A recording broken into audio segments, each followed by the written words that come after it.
We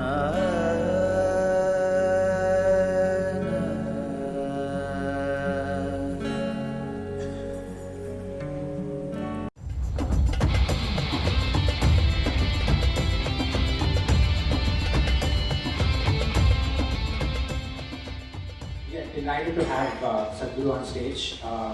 We have been planning for this for about 6 months, and to see him on stage is an exciting thing for all of us here in the organizing team. I had planned a long introduction to Sadhguru, and then I realized he needs no introduction. So I take the easier way out and introduce the student moderators. Here we have Nitisha, Tanvi, and Vikram.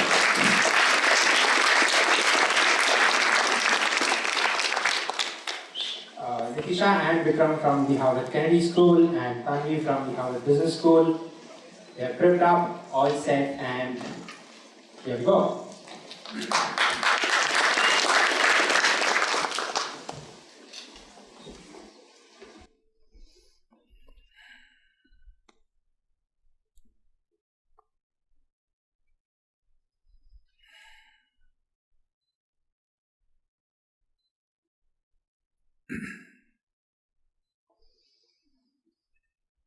Jananam sukadham maranam karunam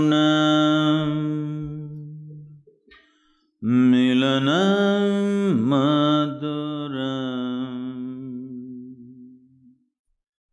smaranam karunam Kalavashadiha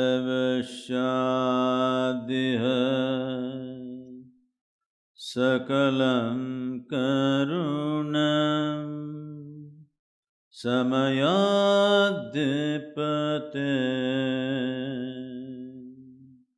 Akilam Karunam. Namaskaram, good morning to everyone. Huh? I said good morning. Please. Sadhguru, we'll start with some questions on the internal contradictions that exist within us, so more on the philosophical side, and then we'll move to the world or politics side of the questions. So our first question is that in the Bhagavad Gita, Lord Krishna advises us to keep putting in effort without being attached to the results. But I find it incredibly hard to keep working and not obsess over the results. And I would love to know how we can better practice putting in effort while being detached to the results. Well,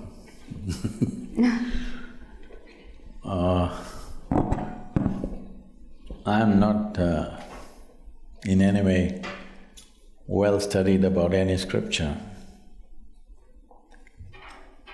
It's unfortunate, but I have to say I have not even read the Gita. But we know the life of Krishna, that people think Krishna means butter, girls and flute. But you need to understand this. All these things happen only till he was 16 years of age. Till you're 16 years of age, well, some butter, some flute, how many girls till 16? I'm asking, practically. So after 16, he lived an extremely committed life. His commitment was to marry the political process of the day with the spiritual process, because he saw unless those who wield power are essentially in their experience have a larger sense of life and an inclusive sense of identity, not my family, my children, my husband, my wife, this stuff, you have a larger sense of identity, only then you must wield power. Otherwise, it will lead to corruption. People say, power is corruption. Power is not corruption. Limited identity is corruption. They believe they're doing the right things and they're doing the horrible things all the time because their identity is so small. So he was trying to change this. This was his whole life's mission. And always working for results. Hello? A man who's working with such intensity and commitment is not working for not producing results. Obviously, he's working for results. The problem is, you heard what Krishna said through the words of a king's servant. Nobody else told you. He only spoke to Arjuna. Arjuna never spoke. He lived for 36 years after that incident, but he never uttered one word what Krishna told him. Have you heard anywhere? He ruled as a king, but never once he said, Krishna told me this on the battlefield, not once. So everything that you have heard is only from Sanjaya, who was a king's servant. You must understand the quality of a king's servant, he's very reliable. See, if you… let's say, if your husband or wife or children, they saw something, they come and tell you, they will add a little bit of their own stuff and tell you. It is intrinsic to a human being. Their own opinions, ideas, other things will naturally get into what they're speaking. But a king's servant is trained never to add his opinion, otherwise his head will go. He will only interpret everything word by word as it was. So he is a kind of a ancient tape recorder, okay? He's recording and just telling the king, this is what he is saying. But there's no context. What is shared between two people, where there's a very deep relationship, if two lovers are doing something, talking to each other, somebody else may think they're quarreling, but they're doing their love affair. So this is a love affair between Krishna and Arjuna because they know each other very intimately. So he's speaking a certain language. So as king's servant takes word by word without knowing the context or understanding what it is, the experiential dimension of what it is, and he's saying, so having said that, see, essentially it is just this, whatever you wish to do in your life, you have goals. What kind of goal will you set up? Right now you're in the university. What kind of goal will you set up? What you already know, you will exaggerate that a little bit and think it's a big goal in your life. Generally, people call this an ambition, I call this a constipation. Because you're trying to handle life little by little, just like constipation.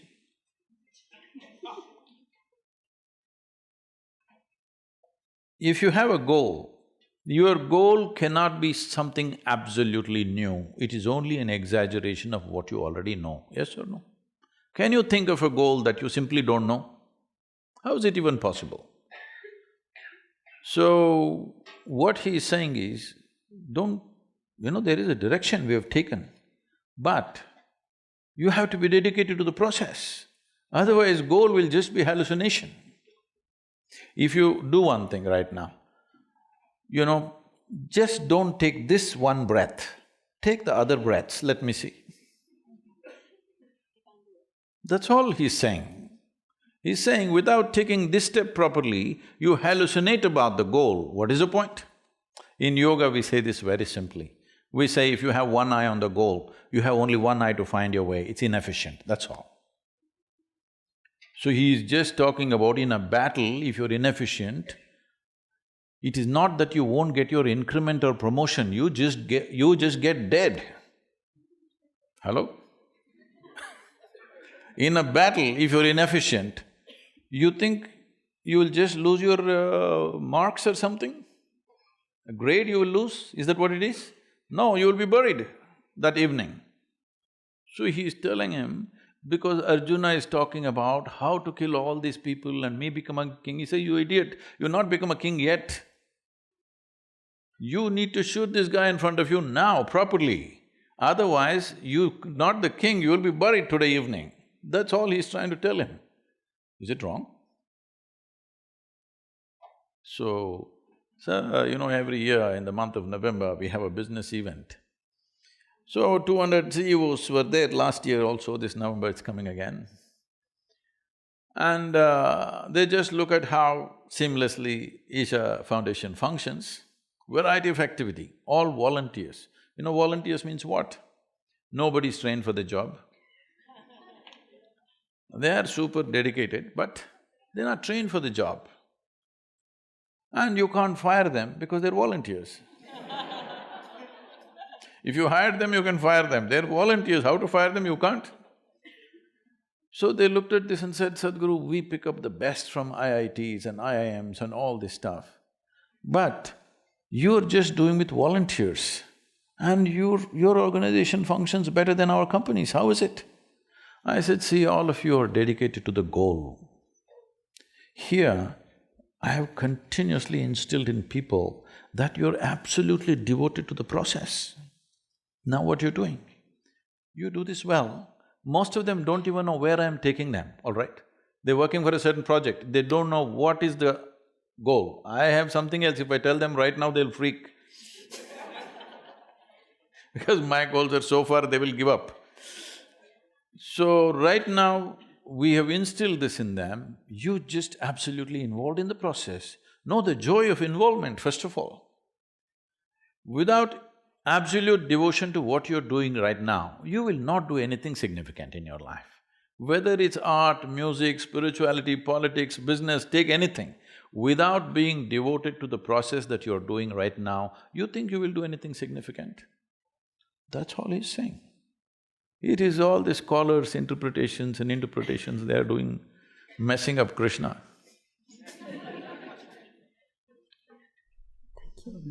Taking forward the theme, Sadhguru Gade, about the process inside and work outside, when we look around the country today, we see so many problems affecting our fellow Indians: poverty, discrimination on the basis of religion, caste and inequality. And of course, when I look inside myself also, there are problems. I'm very far from having good process, I'm definitely not a yogi. And so, what is the relationship between this work which I need to do inside and the work which I need to do outside? Can I do both? Do I need to do one before the other? How can I go about…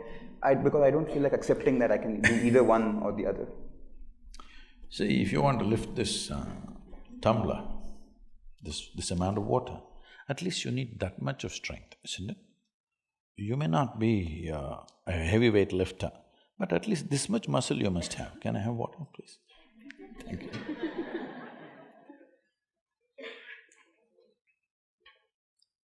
If you don't have this muscle,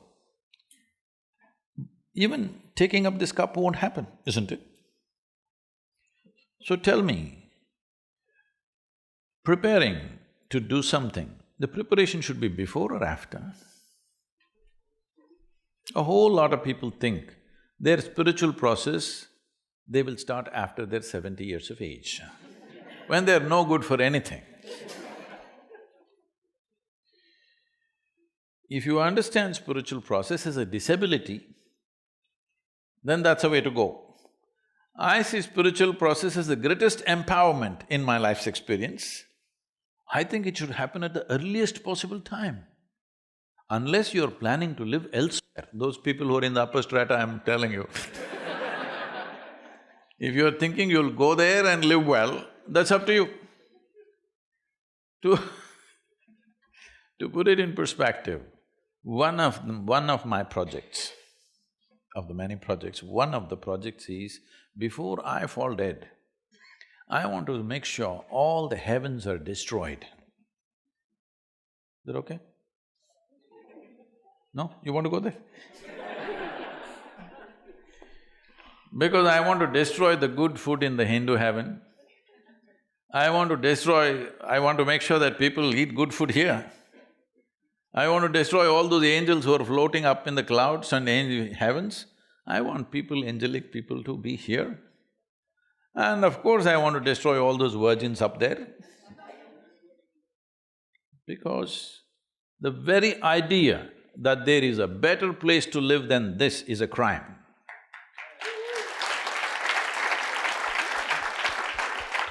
You want to make a hell out of this and go somewhere?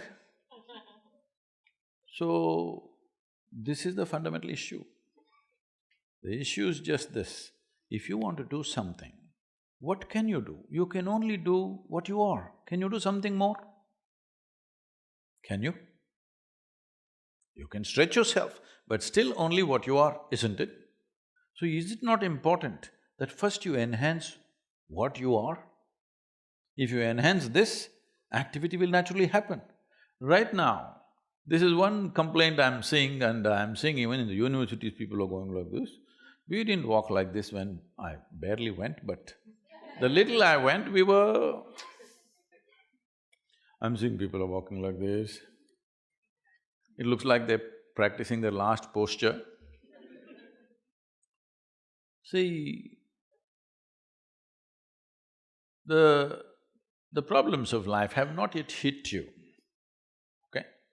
When you're in the university, they have not yet hit you. It's a very protected atmosphere. All you have to do is read some dumb textbook and write something.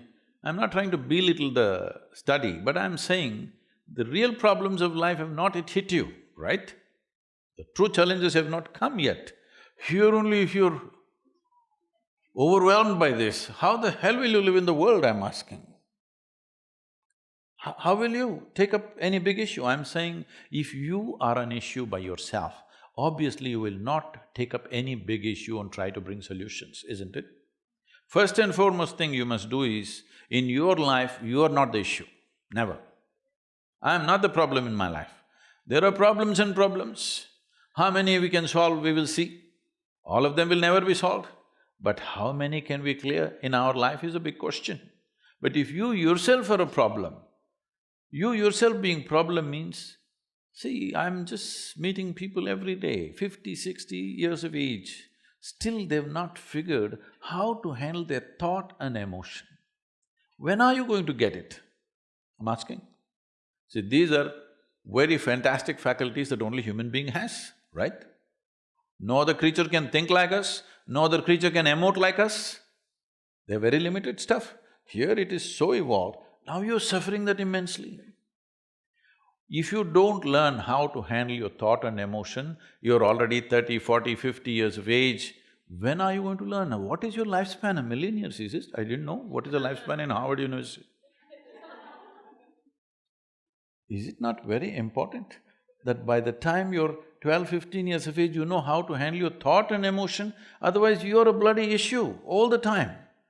You don't need any outside issue. You just leave people alone by themselves. They are a big issue by themselves.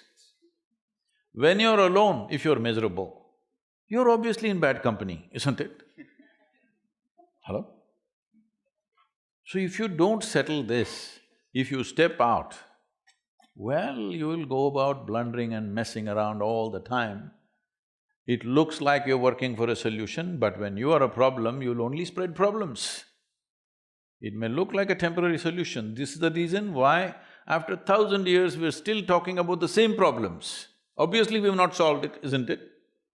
After 1,000 years, if human beings have the same problem, that's very stupid, isn't it so? Only the phones are getting smart, sir, you know. Phones are getting smarter by the day. See, if you have to call somebody, he's very smart. When do you do that? When you find him smarter than you. Yes or no? Only then you say, oh, he's very smart. So when you call a phone very smart, it's a statement. So can I do these things both together? Because enhancing yourself is a limitless process. It's not a graduation that's going to be over at one time. But the fundamental is just this, human beings are going through variety of suffering. Well, those who are in situations of famine, war, those things let's keep it aside. Fortunately, still it's a small population, all right? If you don't take care of it, it could become very large. That is one thing, we will keep them aside. Krishna is talking about even they're not being bothered on the battlefield. That's a different matter, I won't take you that far. We will give a margin for them. But those of you who had breakfast in the morning, what is your problem? Hello? In India, in southern India, where you come from, in the villages if you go, people will come and inquire, "Ota madra? Ota aita?" Yes? Saptingla? What this means is, the only question they will ask you is, have you eaten? Because after you've eaten, what is the problem?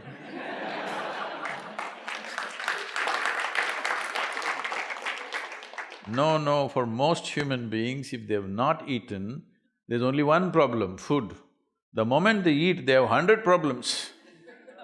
So it is not that there are problems, it is just that you have a cerebral capacity that you don't know how to use. Yes? If you're alone and you're feeling miserable, what does it mean?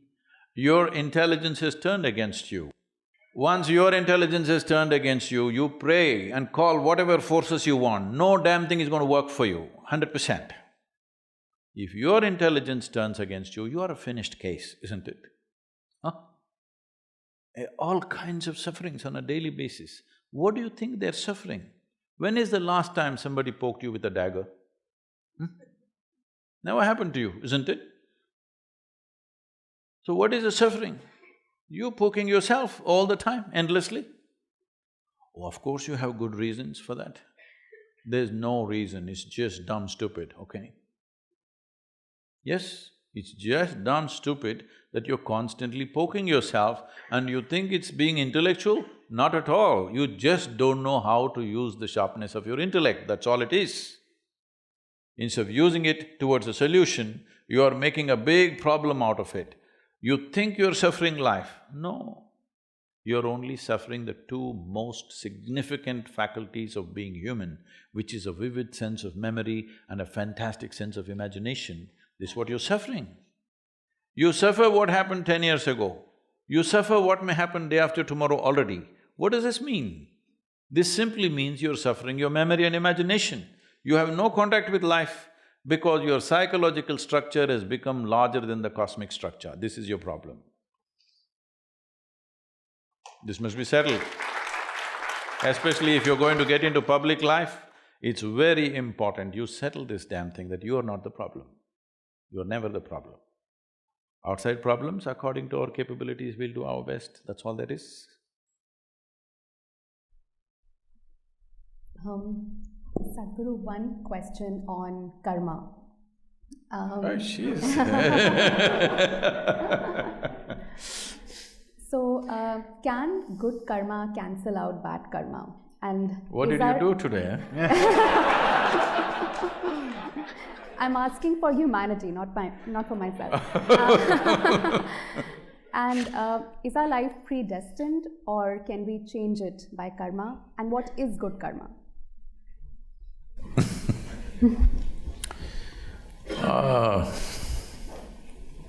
So let's understand this word. I know this has become part of English lexicon.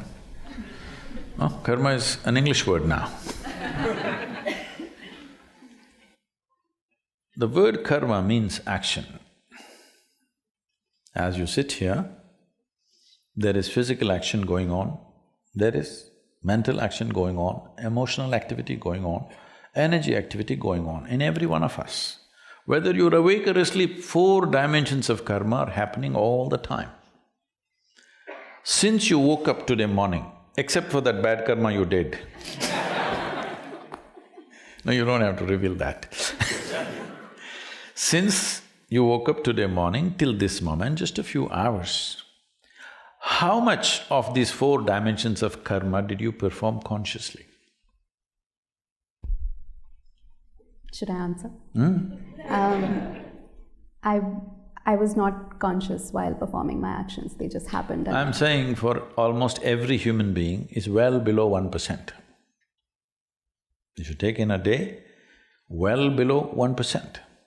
So when 99% of your actions are accidental or unconscious, you do one thing, you just drive here. Here the traffic is very slow, it's safe to try this experiment. 99% of the time, just close your eyes and simply sit like this. Once in a way, handle the steering. Let's see where you will be in 5 minutes. This is a disaster of human life. So you must understand this. This is the most profound dimension of Eastern cultures, that we told you your life is your karma. This means your life is your making. There is no manager sitting… I'm not talking about you guys. There's no manager sitting up there and managing you. Your life is your karma. The way you do it is the way it happens. There is no other way. Only because over 99% is happening unconsciously, it looks like some other force is manipulating you. All bad drivers are like this. When they get into some kind of a crash, I was driving properly only, something happened. Have you heard this? Something happened, something supernatural happened and I crashed my car. No, you're just a dumb driver. So the same thing goes for life. The same thing goes for life, that we constantly reminded you. Now in this generation, it's lost in probably maybe your mother or let's say your grandmother's generation. If they sit down, stood up, they say karma, prarabdha, mukti, moksha. These are proper day-to-day conversation, not spiritual conversation. Yes or no? Every day. It's time you bring it back, because karma means you're reminding yourself, everything that I'm doing and not doing is my fundamental responsibility. If you ask me, people have been asking, I have not articulated this till recently, but some people have been asking me, so I'm these days talking to them and I'm saying, what is the mission? They ask me. I say, the mission is just this, religion to responsibility. You think it is there, no, it's here. This is what karma means, that you understand you're the source of your life. Is there no other force working in the universe? Yes, it is. But even to harness this, harness that is your business, isn't it? Hello? Even to harness that is your business, otherwise what's the point? So karma means your life is your making. There is nothing else that can decide. If you take charge of your body, let's say you have some mastery over your physical body, 15 to 20% of your life and destiny will be in your hands. If you take charge of your mental process, 50 to 60% of your life and destiny will be in your hands. If you take charge of your basic life energy into your hands, 100% of your life and destiny will be in your hands. Every young person must first explore this dimension before you step out into the world and mess other people. Yes, very important. But what is the fix for the morning's bad karma? You must understand, karma is not like reward and punishment system. It is just residual memory within yourself. Everything, every thought, every emotion, every action, every moment that you do, in some way is recorded into this. This memory creates a tendency for you, because so much memory is gathered, naturally, it's like software, you're writing unconscious software every moment. See, if you walk from here to here, I'm telling you, there are at least 25 different kinds of smells.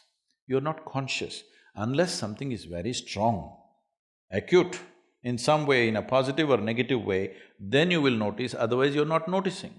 You will see if a dog passes, he's just figuring out you, what you have done, what you have not done, your good karma, bad karma, everything is just figuring out. Yes or no? You also are conscious, your system also is perceiving it, because your neurological system is far more superior to the dog's neurological system. Do you agree with me? Hello? Dog lovers, is it okay? Human neurological system is far more advanced than any other creature, you also capable. But because of cerebral activity, you're missing it. You do one thing, just go live in the jungle for some time, you will see suddenly your sense of smell. You just know everything just by raising your nose a little bit, sticking your nose out, you just know what's coming, what's going. You will see in the villages in India, they'll say it's going to rain today, you understand? Nothing, no sign of rain, no cloud, no nothing. He'll simply… and he'll say it's going to rain today, and it will, because the changes are happening in the atmosphere. So, because of this unconscious nature, if you walk from here to here, these 25 smells, for example, are all recorded in the system. And all like this, visual inputs, audio inputs, everything is recorded, recorded, recorded. Depending upon the type of material you've taken in, slowly you'll develop an unconscious tendency. Suddenly you'll like this, not something else, because of the kind of inputs you have taken in. These tendencies, traditionally, because you're from the scripture, traditionally we call this vasanas. Vasana is a very good expression because vasana literally means smell. So, depending upon the type of smell, accordingly you draw that type of life towards you or you move in that direction, that's what they're trying to say. But this is essentially, to put it in modern terminology, you're building an unconscious software, so naturally it begins to function in a certain way. It doesn't matter what is the software, can you rewrite it? Of course you can. That is also your karma. So will you allow unconscious activity that you have performed to rule the nature and destiny of your life, or will you make sure it is the conscious activity that you perform which will rule the destiny of your life? This is something you have to decide.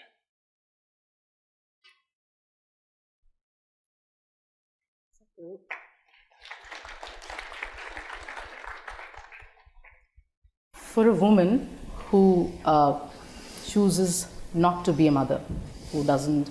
Oh, I'll give you award. So she has chosen you as an advocate for her case, and you have to fight her case. So what are the arguments… I'm sorry, I didn't get that. So there's a woman… Yeah, she who doesn't want to have a be child. Mother, and she's chosen you as an advocate for her case, and you have to fight her case. So what are the arguments that you would give for a woman who doesn't want to bear a child? I said she needs to be awarded. I've already announced in India, young women who are capable of childbearing chose not to do it, we will institute an award for them. Because right now the greatest service you can do in the world is, you are not extra-populating this planet, okay? If suppose you were a tiger woman, I mean to say a female tiger, then I would have encouraged you, please breed, please breed. Because it's an endangered species. Well, you know, see, we are not endangered. Wherever you go, there is a crowd. Well, to protect a nation, you have to build a wall, otherwise people are coming. Obviously, there's too much obviously, there is too much population everywhere, isn't it? So, this is something we need to look at in a very fundamental way. This is happening because the need is inbuilt. The reproductive need is a very inbuilt need. Whatever arguments they have at one point, the body dictates. Fortunately, there's a lot of pain and stuff involved, otherwise I don't know what would have happened. So, this need, if one has to transcend, instead of forcefully putting it down, if your identity naturally shifts beyond your biological self, you will see these needs will completely disappear. Right now, I want people to understand, what you're looking for is not a child. What you're looking for is involvement. Right now, your problem is, you simply cannot involve with people unless they came out of your body. Your identity of biology is so strong, you can't simply include these people as yours. Oh, this one came from my body, this is mine. This is because you're trapped in your own biology, that's all it is. Today, I must tell you, in the Yesha Foundation, there are hundreds of couples who have all chosen not to have children. I said, you want involvement, you want children, I'll give you 100. Why one? You take care of them. Why should it fall out of your body? Not necessary. Human being has the ability, this is an animal instinct. This instinct is needed for the survival of the race, of course. But now, the survival of the race depends on consciously controlling the population a little bit. From the beginning of 20th century, in 1910, our population was just 1.58 billion, let's say 1.6 billion. Today we are 7.6 billion. By 2050, they're estimating we will be 10.3 billion. When it's 10.3 billion, I don't want to be around. Hello? I want you to just imagine another 50% rise in the world's population, you can imagine what all problems you will face. We are ensuring that our children cannot live well on this planet by producing more children. It's very, very important. We must understand why this has happened is not just because of unbridled reproduction, no, that is not true, it's controlled. It is simply because our life expectancy is extending itself, it's fantastic. For example, in India, when the British left India, our life expectancy was 28 years. How many of you are over 25? 28, I'm sorry. So you're all dead. That's what it meant, I want you to understand. 28 years. Today it has reached 70. It's a phenomenal achievement in 70 years of independence. So, when we take death into our hands, should we not take birth into our hands? I'm not propounding any philosophy, I'm just talking simple arithmetic. Hello? When we take death into our hands, should we not take birth into our hands? If we don't do that, if we do not consciously contain our population, nature will do it to us in a very cruel way. You want to wait for that day? You can. But being human beings, it'll be nice if we do it consciously, isn't it? I personally feel, Sadhguru, that there's this phenomenon of castration anxiety in India. I'm sorry? Castration anxiety, something related to male ego. We see that this male ego has… Where, in Harvard University? They've been castrated? Kind of everywhere. It's kind of everywhere. So, this male ego has been somewhere, hidden behind the rapes that happen, the sexual harassment that happens, a lot of gender disparity. I wouldn't say this is the only reason, but it's somewhere hidden behind, and we never address it up front. And all of these acts are acts of shame, but there is a sense of pride associated with it. How can we change the sense of pride to a sense of shame?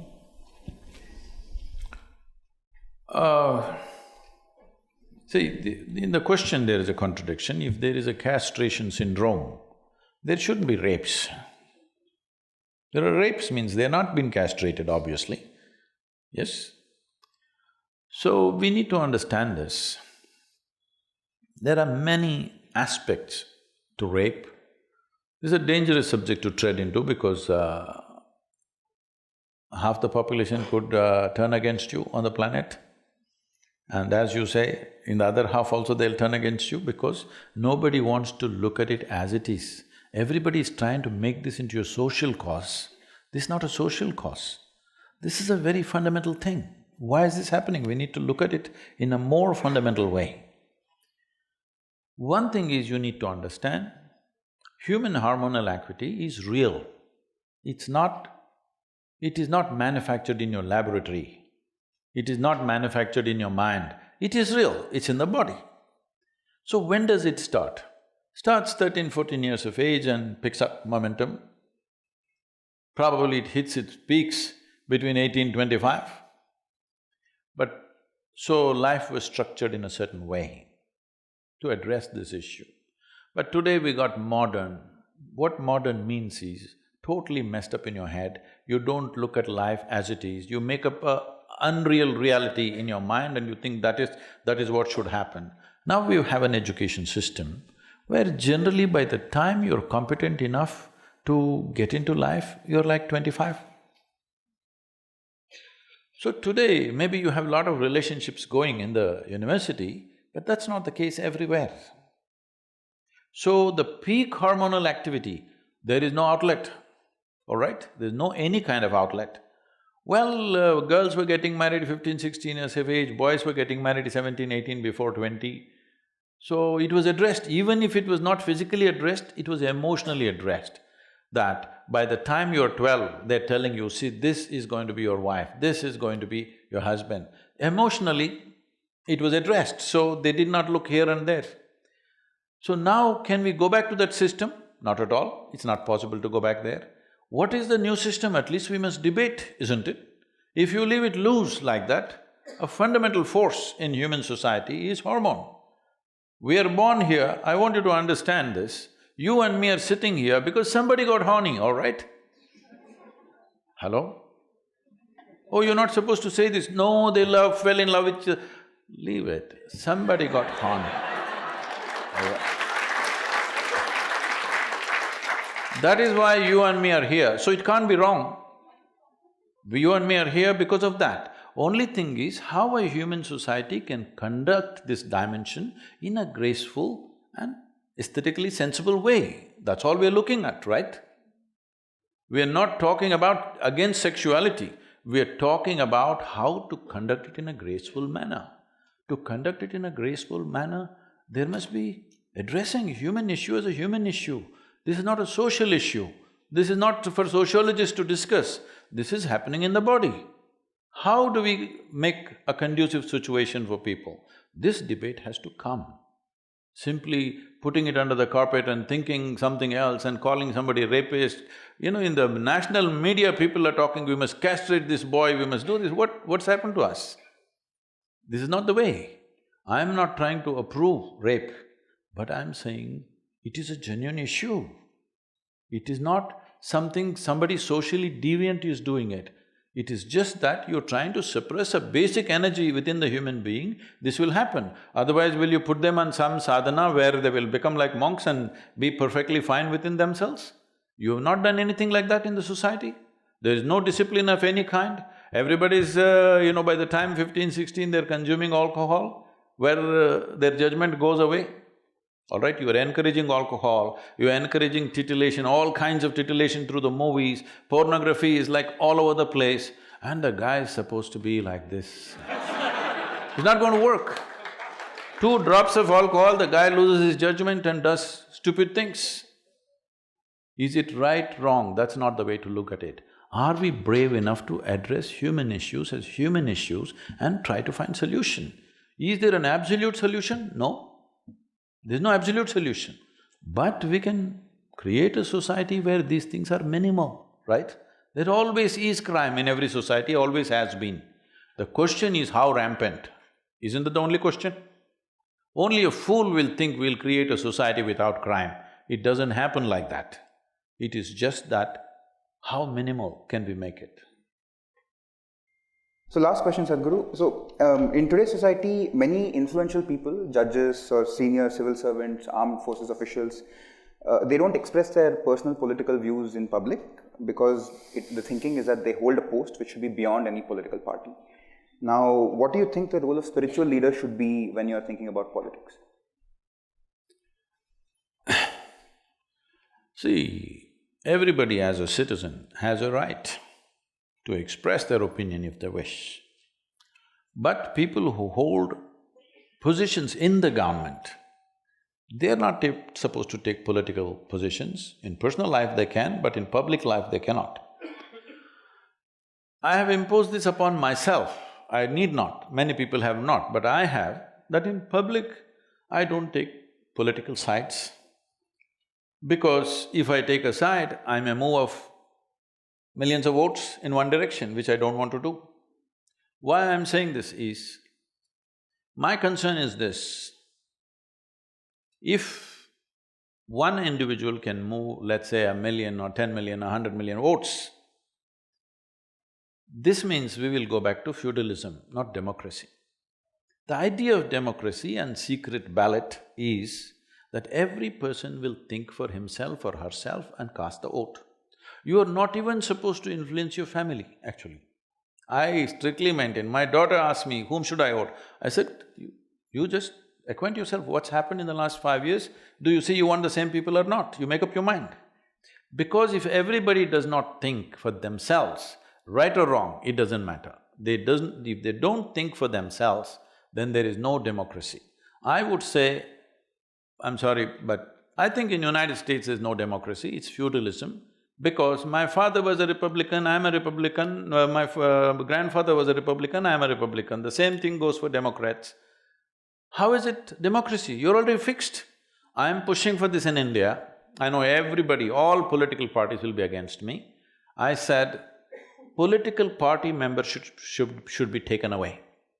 Political parties should not be able to enroll members because now you have 100 million members, these 100 million people are simply voting for you without looking at what you have done or what you're going to do. They should go. Every time, every 5 years, we must be willing to evaluate what's happened. Is it worthwhile giving them another chance or no? This evaluation should happen every election time. But right now it is fixed. Because I belong to this party, anyway I'm going to vote this party no matter what nonsense they do. This has to go. This is just feudalism. You've destroyed democracy. So as a part of that, I have taken a stand that I will never publicly give a call, this is the way to do. But at the same time, everywhere I go, people keep asking, what has happened in the last 5 years, is it worthwhile? I only tell them, see, this is what has happened, it's for you to decide whether this is worthwhile or not. You must decide. I will not tell you, this is great, you must vote for this party, because that will destroy the fundamental democratic fabric. So, judges and others, they should not, because they're holding a position which will become weak if they express political opinion. That's not the right thing to do. But every other citizen has. Recently I was even asked why someone who's has a religious whatever, like they're talking about the UP chief minister, how can he be a chief minister? What I'm asking is, he's a monk, all right? Because he's a monk, have you given him any special rights? Can he drive without a license? Can he go without paying taxes? Is there any special rights? Can he travel in an airplane or a train without ticket? No, no special rights. Then why the hell are you taking away the privileges that other citizens have? Like anybody else, he stands for election, wins the election, he rules, but he may impose his religion. Well, a whole lot of people are drinking alcohol, all right? Ministers, chief ministers. Are they imposing alcohol on you? Maybe they will try. They're trying, not only trying, they are actually. So if a man is meditating, maybe he will try to influence, whether you meditate or not is your choice. Can he impose it on you? Does he have the mechanism to impose it on you? No. These are just rubbish nonsense going on all the time because there are 200 news channels, they have to fill it with something. If there isn't news, they gotta make it. 200 channels is too much of news, isn't it? And everybody says what we are right now broadcasting is unique and fresh, only we are doing it. I would have loved to ask a follow-up question, but I think we're out of time, so let's open it up to the audience. So let's do this. Let's take questions in groups of 3, and then Sadhguru can choose how to club them and answer whatever… I normally answer every question, so just give me one at a time, huh? Sadhguru, you speak so logically and it makes sense to me. But at the same time, you're celebrating the religious festival of Mahashivratri in a grand way at the Isha Yoga Center. For a young person like me, these religious festivals seem like outdated rituals. So I want to know, what is the relevance of Mahashivratri to the youth? Thank you. What kind of festival would you like? First of all, maybe only the Valentine's Day or something? That is also religious, it's Saint Valentine, all right? So what is Mahashivratri? You need to understand this. There are certain… in India, there are 365 festivals in a year. Yes. Today, due to economic reasons and the way we have structured our work and things, a whole lot of them have died, still about 30 to 35 are being actively, maybe more than that, about 50 to 60 festivals are being celebrated by different people, but that number also is decreasing. Largely maybe about 5 or 6 are being celebrated in a big way. So, some of them are social, a few of them may be religious, but hardly any religious ones. Some are all connected to the calendar. Almost every Indian festival is connected to the calendar. What's happening in the solar system? We want to do something which is conducive for what's happening that day in the rest of the solar system. Why this is important is, Because what you call as my body right now, what is human mechanism, has come out of this planet. Most people don't get it till you bury them. They think they came from somewhere. No, this body is… solar system is working like a potter's wheel to generate this. So everything that happens to the solar system happens to you in some way.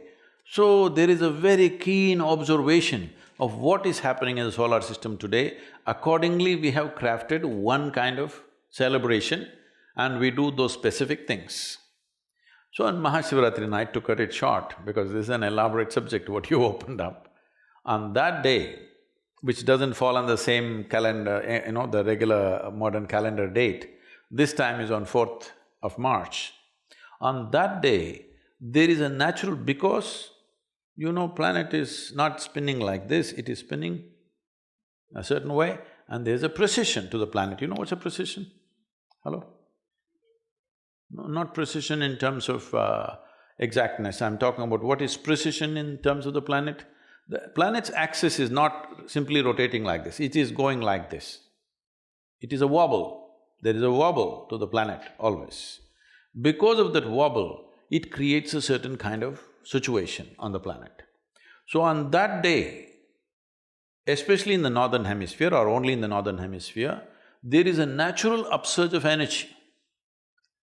There's a natural upsurge of energy. Oh, all this energy I don't believe. You don't. Just go sit on the coast. If there is a full moon night, is the ocean rising? Hello? So on new moon day, full moon day, do you see that, oh, the very ocean is trying to rise?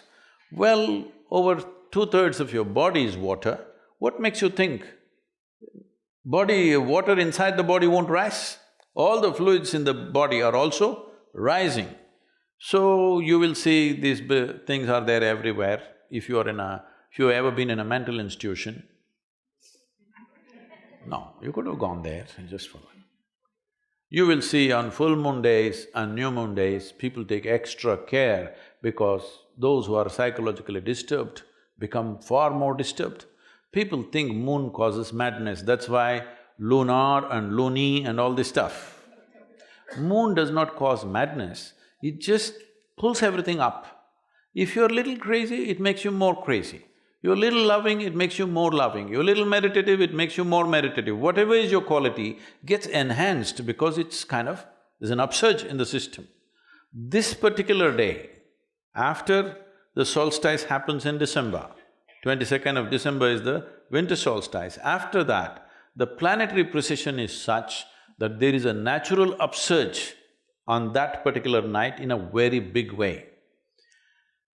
If on that night, if you lie down, this means when the energies are trying to move like this, you're kind of obstructing it. It is not only that you lose the benefit, you could also harm yourself in a very sensitive way. All these things matter to you only when you want to be a full-fledged human being. When I say a full-fledged human being, you want every faculty that can be opened up in the human being, you want it to be opened. Not if you are that kind, by evening you're drunk and sleeping, what is there also you want to kill it, that's up to you. But if you want to be a full-fledged human being, you want full scale, everything happening to you, you observe all these small changes that happen in the system and take care of that. So you want to sit straight, you want your spine to be erect on that night. When energies are moving upward, you want to help it further go up, not like this. So we created what is called as jagaran, that means to stay alert and to stay erect. How to keep people erect? Just make them sit. You think they will? If I make you sit for another 5-6 hours, you will simply sit? No, I have to entertain you. Hello. So, that night we have a celebration from evening 6 to morning 6, 12 hours non-stop, music, dance, meditation, various things being done so that everybody stays alert. Nearly 1 million people are in one place, but these numbers were exploding, so now we have large screens in over 130 cities across the country in southern India, so that people gather there and too many don't come here, but still it'll run into somewhere around 700 to 800,000 people in one place. And over 86 channels or telecasting it live. So how many millions of people are watching? We don't know. Last year they said it could be somewhere around 6 crore people could be watching. This time it's going to be much more. This is also the 25th year of Mahashivratri in Isha. 25 years ago, we started Mahashivratri celebrations in that place with just 70 people. So, it's grown that big because people find the benefit of what it is. You do one thing on that night without getting drunk or drugged, just sit alert. You don't like celebration, so you simply sit like this. It's up to you. So, you need to understand this. A human being needs celebration. If celebration has to happen in your life, you need some sense of playfulness, otherwise there's no celebration. Most people can celebrate only if you get them drunk. I will show you 1 million people in one place, not a drop of drink allowed anywhere, but you will see full night, not one person will sleep, everybody's on, okay?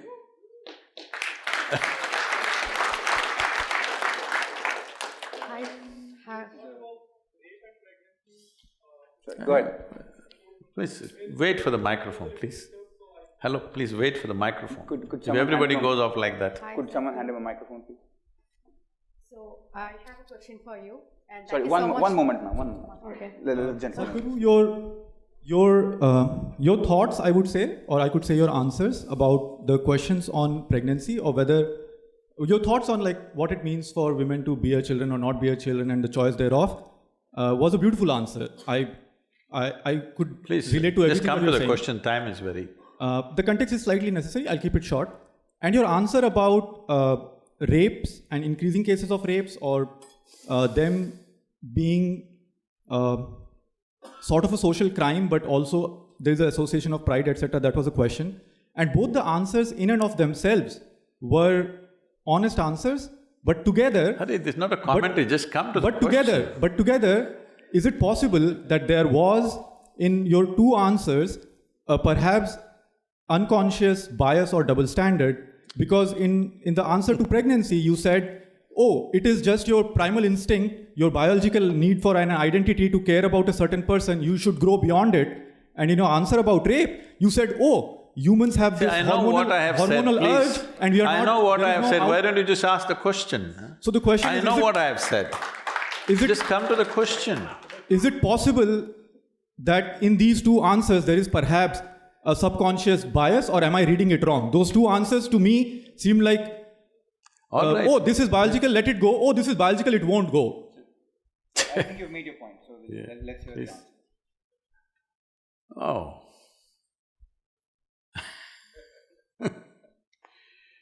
Let's understand this.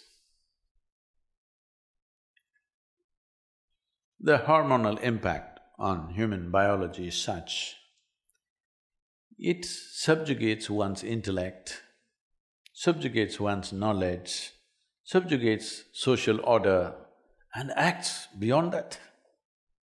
Is that the way to create a society? No.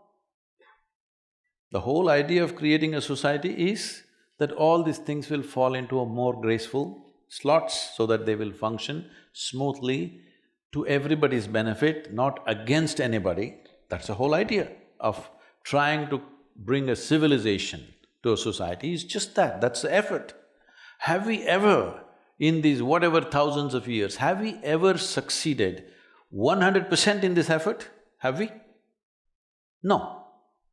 At certain times, these things have been well handled, at certain times they've been badly handled. Only thing we can do is, how well can we handle it in our time? That's all there is in our hands. You're thinking of these things as some sort of absolutes. These are not absolutes. Don't think there is a man who is a rapist and there's a man who is no rapist. It's not like that. It's just that when he goes out of control, he will do ugly things. When he's in control, he behaves well. When he's in love, he behaves well. When he's joyful, he behaves well. When he gets frustrated, he behaves horribly. This is the nature of the human being. If you think it needs my endorsement or not, then you're living in some la-la land. This is the nature of the human being. Are we going to create a system where there is going to be minimum friction among people is the continuous challenge for every generation. Yes? It is a continuous challenge for every generation. No generation has ever arrived at one perfect system that it worked absolutely for everybody. Always somebody was exploited. If you don't know the reality of the existence and you're living in some other psychological state of absoluteness, then that's not the point. But pregnancy is a choice. And especially now it's I wouldn't have said it's a choice 100 years ago, because it just happened. Just the hormonal thing happened. But pregnancy is a choice. Even if you're sexually involved, still you don't have to get pregnant. That is possible only for this generation. If you do not understand the impact of that, that is the biggest thing that's happened. For women, that's the biggest thing that's happened. That is, there is birth control, that one can exercise their choice whether I want to go into it or not go into it. So, that is of a different kind, this is of a different kind. That's why I said, if you want to bring both of them in one category, you come to me, I will initiate you into brahmacharya, I'll give you sadhana, you do that, both will be by choice.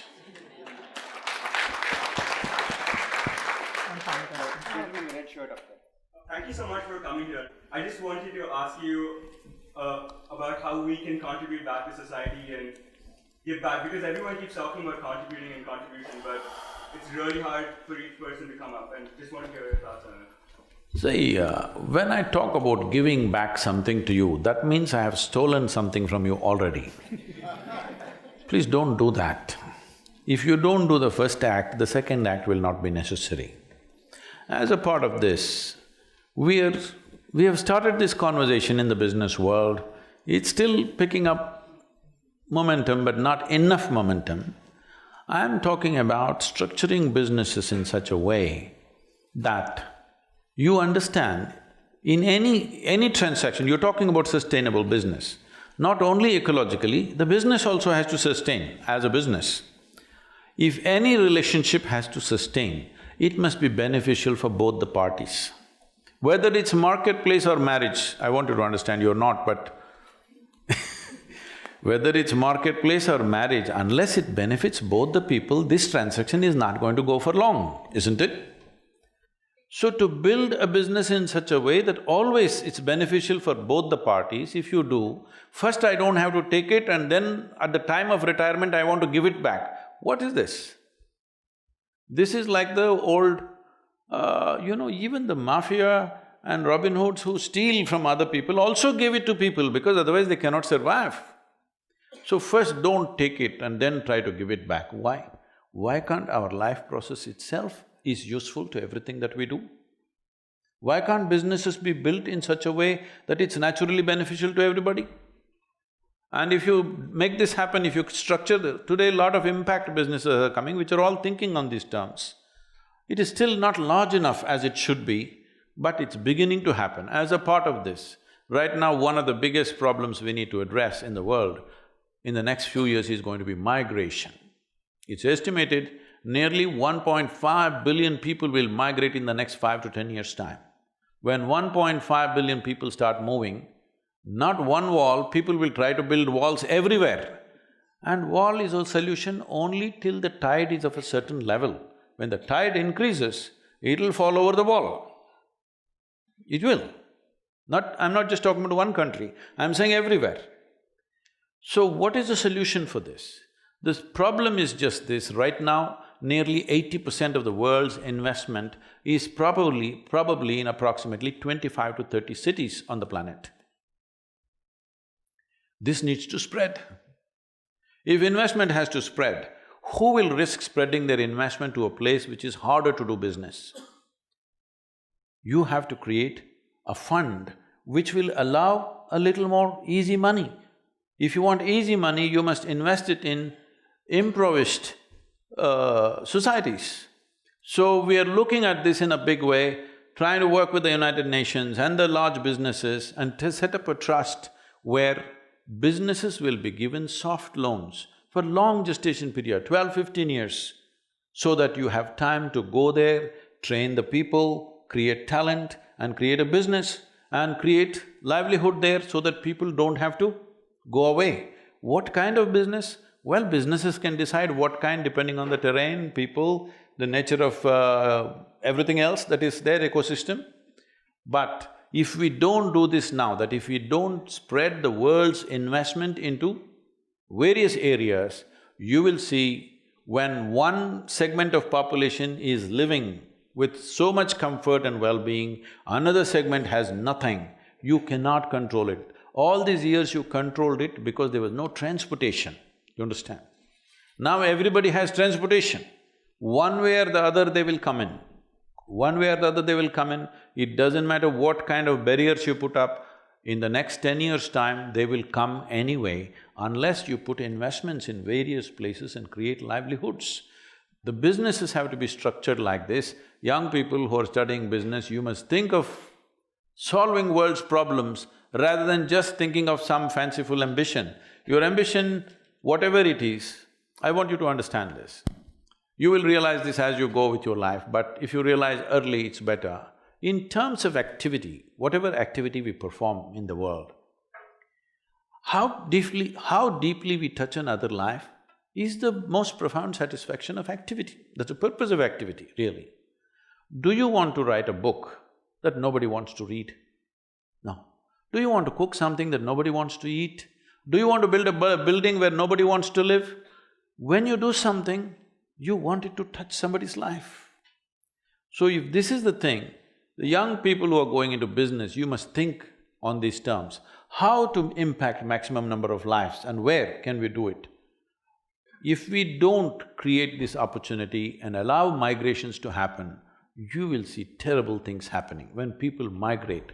So you must understand this. Right now, between Africa and United States, at Spain, Italy, all these places, every year thousands of people are drowning in the waters. They are not reported. Media will not report that.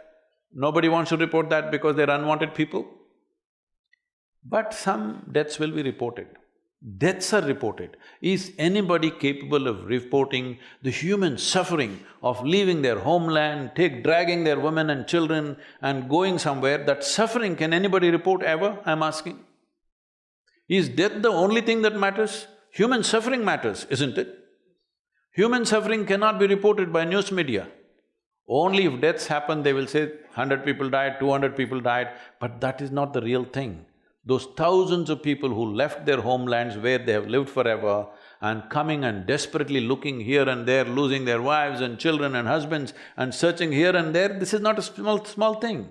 This is going to scale up in a tremendous way if we don't spread investment, if we don't spread businesses into societies which are stuck in poverty right now.